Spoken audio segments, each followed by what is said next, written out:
সেই আবার পায়ে পাড়া দিয়ে ঝগড়া করার মতো। বিএনপির আজকে সুনির্দিষ্ট কর্মসূচি, তারা অনুমতি নিয়ে আজকে কর্মসূচি পালন করছে বেগম খালেদা জিয়ার মুক্তির দাবিতে। ঠিক একই দিনে আওয়ামী লীগ পাল্টা কর্মসূচি দিয়েছে। আমি জানি না এই যে আইন শৃঙ্খলা নিয়ে যে এত উদ্বিগ্ন থাকে পুলিশ, এর আগেও বলেছি, তারা এই বিষয়টি কেন মীমাংসা করছে না যে একই দিনে দুইটি সমাবেশ হতে পারবে না, পাল্টাপাল্টি। এই ধারা যদি তারা রোধ করতে না পারে তাহলে উত্তেজনা বাড়বে। এখন যাই না, অনেকে বলেন প্রশাসন পুলিশ সব এক হয়ে গেছে, ফলে তারা একযোগেই এটি ইমপ্লিমেন্ট করবে। এটা আইন শৃঙ্খলার কথা চিন্তা করবে না, চিন্তা করবে যে বিরোধী দলকে সবসময় চাপের মধ্যে রাখা।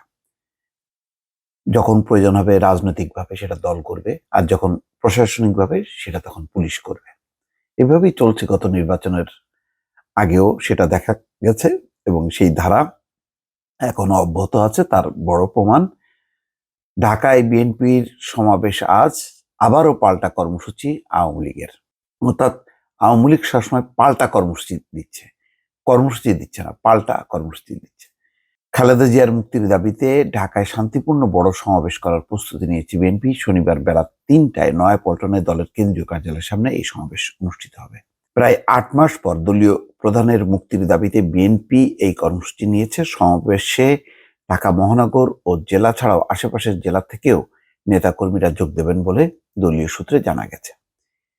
এদিকে একই সময় রাজধানীর বঙ্গবন্ধু এভিনিউতে আওয়ামী লীগ পাল্টা কর্মসূচি দিয়েছে। দলের ৭৫তম প্রতিষ্ঠাবার্ষিকী উপলক্ষে তারা শনিবার বিকেলে বঙ্গবন্ধু এভিনিউতে দলীয় কার্যালয়ের সামনে আলোচনা সভা করবে।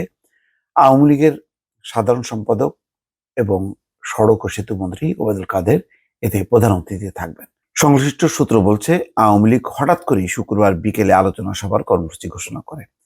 প্রতিষ্ঠার প্লাটিনাম জুবিলি উপলক্ষে এই কর্মসূচির আয়োজন করা হলেও এই বিষয়ে আগে থেকে কোনো সিদ্ধান্ত ছিল না বলে দলীয় সূত্র বলছে। বিএনপি খালেদা জিয়ার মুক্তির দাবিতে গত বুধবার ৩ দিনের কর্মসূচি ঘোষণা করে। এর মধ্যে ঢাকায় শনিবার সমাবেশ ছাড়াও আগামী ১ জুলাই সব মহানগর ও ৩রা জুলাই সব জেলায় সমাবেশ হবে। দলটির এই কর্মসূচি ঘোষণার ২ দিন পর আওয়ামী লীগ বরাবরের মতো আবারও পাল্টা কর্মসূচির ঘোষণা দিল। মৌখিক অনুমতি বিএনপিকে। বিএনপি ও ঢাকা মহানগর পুলিশের দায়িত্বশীল সূত্র বলছে, শনিবার নয়াপল্টনে সমাবেশ করার জন্য বিএনপিকে মৌখিকভাবে অনুমতি দিয়েছে পুলিশ। কিছু শর্তের কথা উল্লেখ করেছে। সমাবেশের আগেই লিখিত অনুমতিও দেওয়া হবে। যাই হোক, কিন্তু এই যে রাজনৈতিক পরিস্থিতি পাল্টাপাল্টি, এটা কেন? আওয়ামী লীগের তাদের প্রতিষ্ঠাবার্ষিকী উপলক্ষে তাদের যে নির্ধারিত কর্মসূচি আছে, সেই কর্মসূচিটা করলেই তো যথেষ্ট।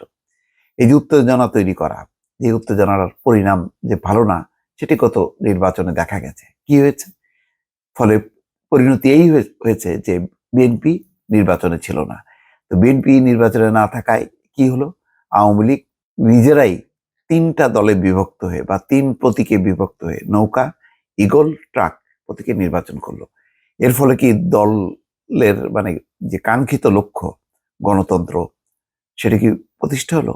না, প্রতিষ্ঠা তো হলো না, বরং দলের মধ্যে নানান রকম আভ্যন্তরীণ ক্যাচাল বিরোধ চলছে, যেটি শেষ কোথায় কেউ বলতে পারে না। দর্শক, ভালো থাকবেন। আল্লাহ হাফেজ।